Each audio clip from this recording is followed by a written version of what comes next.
Hi, I'm Katie Ziskind. I own Wisdom within counseling and coaching. You can book your free phone consultation for more intimacy and a better sex life at wisdomwithinct.com. In this video, we're going to talk all about foreplay. So, foreplay is something that the female partner or a female needs in order to experience pleasure and orgasm, and even have the opportunity for multiple orgasms. So, foreplay needs to be at least 45 to 90 minutes. For a male partner, they can become sexually aroused, and their foreplay may only need to be 4 to 7 minutes. So, it's really important to learn about the female pleasure system and how it's different from the male pleasure system. Foreplay can be an all day event. It doesn't have to just start when you're physically around each other. You can text, you can send sexy text messages throughout the day, you can send sexual voice messages throughout the day.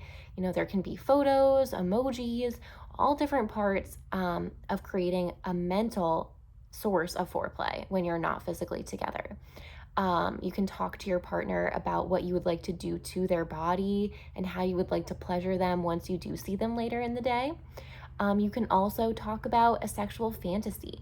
A sexual fantasy may be something that you can act out in real life, or it might be something that could be imagined between the two of you in a playful sexual scene. For instance, let's say your female partner has a sexual fantasy of being with multiple people at once. So your female partner comes to you and says, "Hey, I want to be with two or more people in a sexual experience." You might say, "Hey, I don't really feel comfortable having this happen in real life, but I would love to create a sexual fantasy scene where we can kind of incorporate this imaginarily together." That can be a great turn on.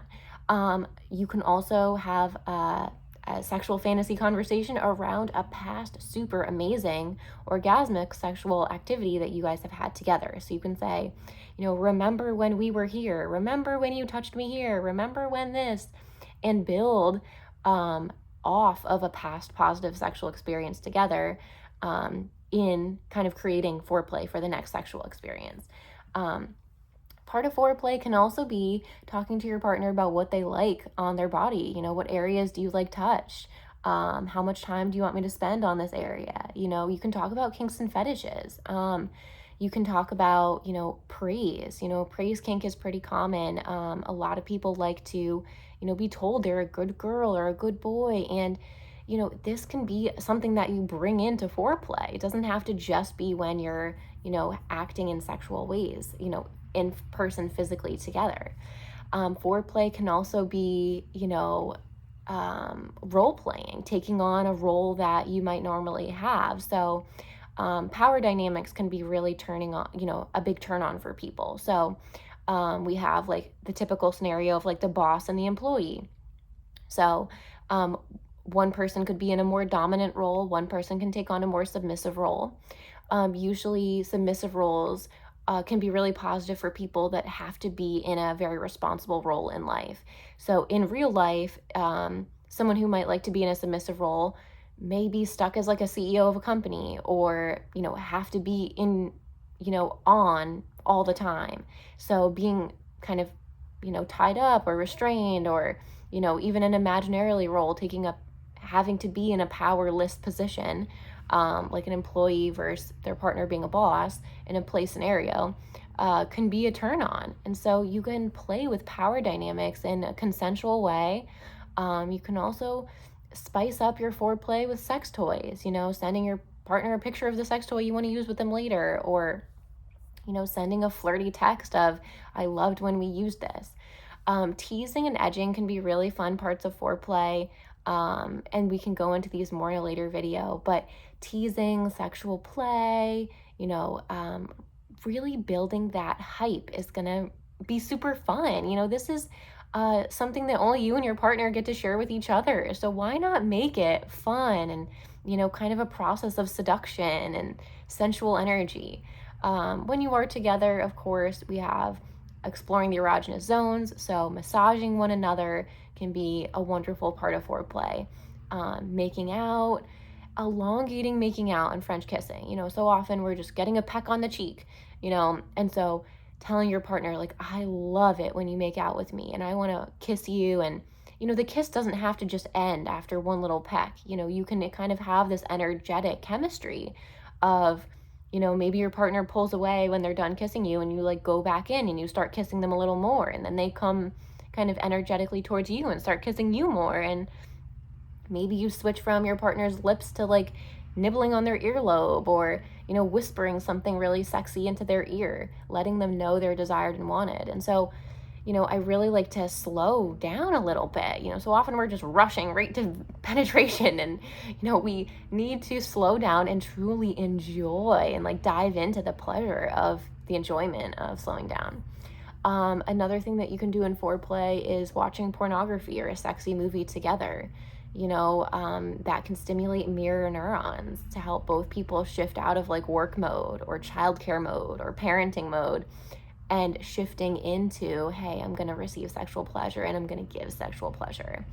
Because so often, right, when we're in a long-term relationship, we're thinking about like what we're doing with our finances, what we have to do at work, what we have to wear the next morning, like, the grocery shopping that has to be done. And that can bog down a healthy sex life. So both people, or all people involved, have to be able to shift their mindset into giving and receiving pleasure. And that's a huge part of, building an amazing sex life. Another component to foreplay is trying different locations of your house. Hotels can be really sexual because there's, no clutter and it's a fresh new environment.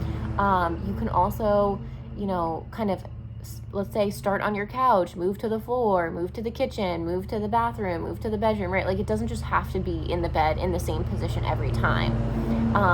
So start exploring different areas of your house. If you have a really secluded private backyard with a big tall fence where no one will see you, maybe you're outside too, and that can be super fun and sexy. Start to diversify the locations of where you're kind of starting. Maybe you're in the car and you think about it and you're like, oh, we always kiss in the bed. Like, oh, let me kiss my partner in the car. That can be a fun thing. Maybe you want to press them gently up against the car as they're getting out, and you're like, I want you. There's kind of this little bit of dominance and leadership that we need to take sometimes when we're initiating, versus just always kind of waiting for a partner to like, oh, if they want to kiss me, they will. It's like, no, well, you can totally just go for it and kiss your partner. That's kind of a fun part of life, and to be silly together. And a huge part of foreplay is feeling safe together. So checking in, as your partner may be getting more turned on, being like, hey, like, how do you like this? Like, I can tell you like this. Like, it turns me on seeing you being pleasured. And exploring all the different areas of your partner's body in foreplay. Foreplay is something that can support the female orgasm, and it's something where not everyone has sexual skills. You and your partner may have different levels of sexual experience. One of you may have had a lot more time in relationships, or a lot more time practicing different sexual activities with people. And then, maybe the other person in the relationship has really only had one sexual partner their whole life. So knowing that we could bring different levels of sexual experience to a relationship, and that's okay. That can actually be a strength, to say, hey, what haven't you tried? What do you want to try? I'd love to help you feel comfortable trying something new. Foreplay can be learning about what type of pressure, textures, touch, touch on certain areas like feels good to your partner. Some people like biting, some people like nibbling, some people like tickling. Some people like stroking. Some people like fast strokes, slow strokes. Some people like scratching. Some people like just the fingertips and a very light touch. There can be, pulling, flicking. There can be teasing. There can be, like hot breath, breathing hot breath on your partner. Some people really like what are called raspberries, which is kind of like when you go like this, like on their belly. Some people like more rubbing. Some people like, more pressure or less pressure. Some people like, more wetness, less wetness, so we can like literally play around with our partners and have fun and see what they like, what areas of their bodies, they like that touch on. And we can also look at like sensory deprivation in foreplay. So, using a blindfold, using, fuzzy handcuffs, like some type of restraining, consensual restraint, or bondage. There can also be, if your partner wants music, you can make a sexy playlist of songs together that kind of support foreplay and sexual activity. And you can always play these songs when you want to get in the mood. And there can also be like, if your partner is really sensitive to sounds, right? And maybe you live in a busy apartment building and like the sound of people talking outside of your building is distracting. You can wear earplugs or earmuffs, and removing sounds can even be a type of foreplay. Watching pornography, reading erotica, reading a sexy book out loud together can be really positive. And overall, like knowing that sex toys are a beautiful part of enhancing and benefiting your sex life. There should be no shame that comes along with use of sex toys, and they can be a big part of foreplay and, even be like an assistant. It's like, okay, we're going to bring in the sex toys and, add some fun, diversity. There's no place you have to go, no place you have to be, just to enjoy one another. And knowing that, tone of voice is a huge part of giving and receiving pleasure. If, your partner senses that you're not present, oftentimes that can be heard in your tone.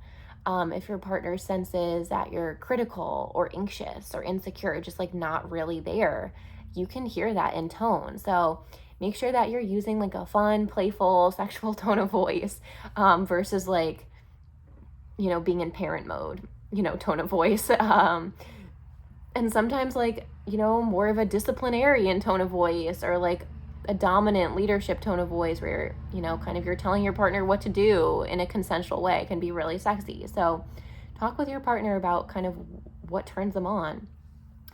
You or your partner may also have certain names that you want to be called. Consensual degradation can be really a turn on for some people. When you've been, called a name in an unwanted way, it can be almost healing and empowering to ask your partner to call you that name. We have good girl, good boy, but like also, some people like being called slut or cunt or things like that in a sexual experience, in a role play, in something that's totally consensual and talked about in advance beforehand. And that can really turn some people on. So it's important to talk about, what you like, what name you want to be called. Maybe you have a specific sexual name that your partner starts calling you when you guys enter a sexual scene. And so this can be different for every person. Every single person on this planet has a different set of sexual needs, of sexual desires. So the most important thing is to talk about it with your partner. Start to make this conversation more comfortable and more normal. Sexual urges are totally normal, and we're in relationships to be able to express ourselves with each other. So if you need help communicating your sexual needs, or you feel insecure or afraid of rejection, and so you've been holding back something that you want to try sexually, working with a therapist or a coach that specializes in intimacy and sex can be very helpful for your relationship and for your marriage. Oftentimes there are parts of us that we're afraid to show. And so working with a therapist or a coach can just help you both develop more sexual confidence together and have a safe place to talk about your needs. If you want to try a certain sex toy, if you want to ask for more foreplay, if you, want to play with multiple orgasms, like all these things are safe and healthy. And, sometimes you just need a specialist to help you along the way.